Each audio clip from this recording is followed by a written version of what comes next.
የስቃያችንን ፋይል ሰርዝን በቆሻሻ መጣያ ውስጥ ፍቅራችንን የሰበረው ምንድነው? ያለፈውን ሰርዝ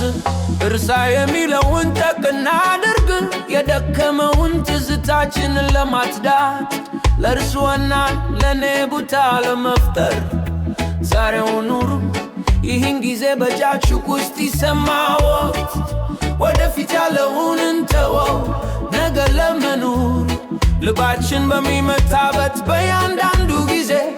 ሕይወታችን በተሻለ ሁኔታ እንደገና ይወለዳል እና ተስፋ በብርቱ ይንቀጠቀጣል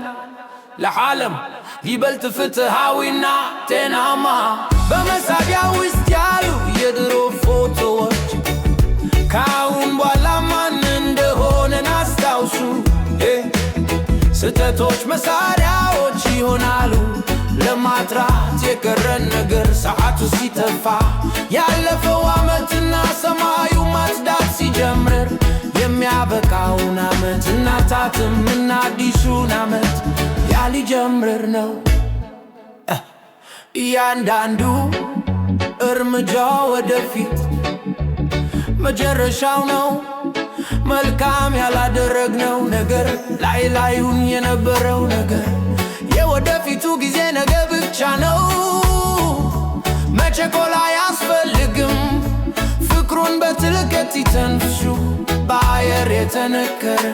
ሳምባችንን የሚሞላው ያለ ፍርሃት ከኔ ጋር ኑ ሕይወታችንን እንደገና ለመጀመር ልብ ሲሮጥ ምልክት ይመስላል ገና ጊዜ እንዳለ ሁሉንም ነገር እንደገና ለመጀመር እና የሚጎዳውን ለመቀየር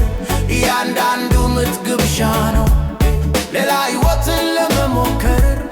መኖር ዋጋ ያለው ነው ታሪካችንን እንደገና ለመጻፍ ያለቂም በፍቅር ብቻ በመሳቢያ ውስጥ ያሉ የድሮ ፎቶዎች ከአሁን በኋላ ማን እንደሆነን ያስታውሱን ስህተቶች መሳሪያዎች ይሆናሉ ለማጥራት የቀረን ነገር ሰዓቱ ሲተፋ ያለፈው ዓመትና ሰማዩ ማጽዳት ሲጀምር የሚያበቃውን ዓመት እናታትምና አዲሱን ዓመት ያሊጀምር ነው ዙሪያውን ተመልከቱ ሁሉም ነገር ይለወጣል ነገር ግን መምረጥ እንችላለን ከሚያስረን ፍርሃት መካከል ከባለፈው ጋር እና ለመኖር ድፍረት ዛሬ የወደፊቱ ጊዜ የሚመጣው ነገ ብቻ ነው እያንዳንዱ ምት ከልባችን ተስፋችን ናችሁ ለተሻለ ዓለም ከሁሉም በላይ ነገ ሌላ ቀን ነው ነገ ሌላ ቀን ነው ነገ ሌላ ቀን ነው ነገ ሌላ ቀን ነው